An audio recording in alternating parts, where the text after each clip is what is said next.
Michael Adams is founder and president of the Environics Institute for Survey Research and author most recently of Could It Happen Here? Canada in the Age of Trump and Brexit. Canadians are beginning to see their country's role in the world in a new light. For centuries, we were a footnote to the European colonial powers. Our first Prime Minister, Sir John A. Macdonald, declared, "A British subject I was born, a British subject I will die." In August 1914, when Britain declared war against Germany and its allies, Canada was automatically at war, and many still see the Battle of Vimy Ridge 3 years later as this country's coming of age. In 1939, Canada made a small gesture of independence when, after Great Britain declared war against Germany, the government waited a week to formally join the fight.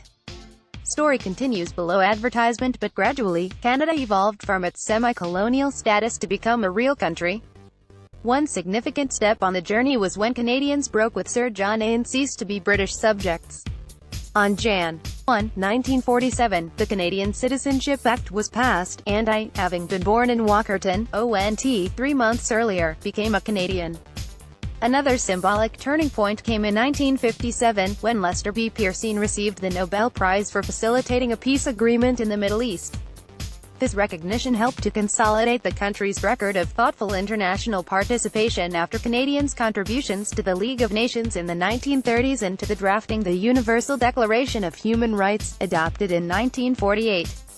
In recent decades, Canadians have consistently named peacekeeping as their country's most notable contribution to world affairs since Pearson's Nobel Prize.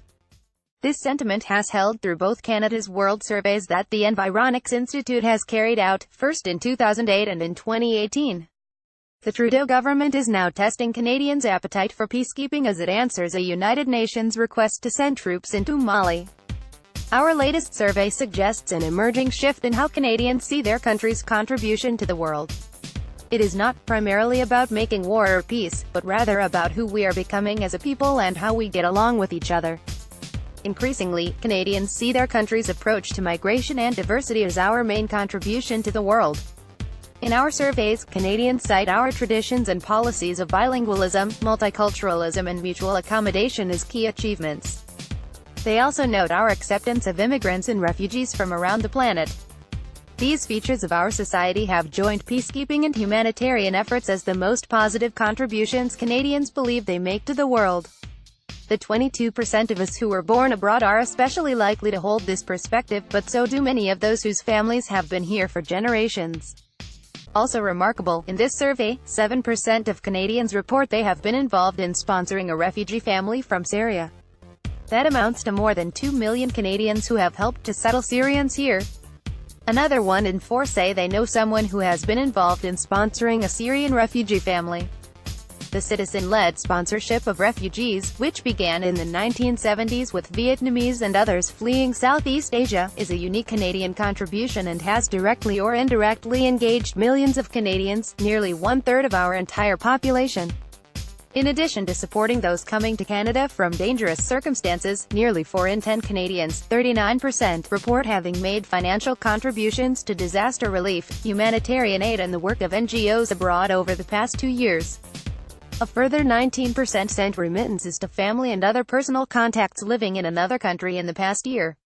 Projecting these figures onto the country's population translates into almost 13.7 million Canadians contributing almost $9.3 billion to charities working abroad and 6.7 million contributing approximately $16.6 billion to family and others through remittances. By contrast, the Canadian government's official development assistance in 2015-16 totaled only $5.4 billion. Despite international turmoil, with wars, rumors of wars, and cyber threats, Canadians seem cautiously confident about their country's place in the world, although many are fearful that the xenophobic nationalism sweeping Europe and the United States could come to Canada.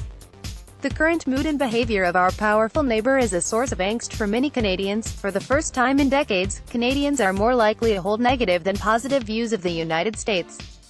Story continues below advertisement. Who would have guessed that 150 years after Confederation, Canada would become one of the most peaceably diverse societies on Earth?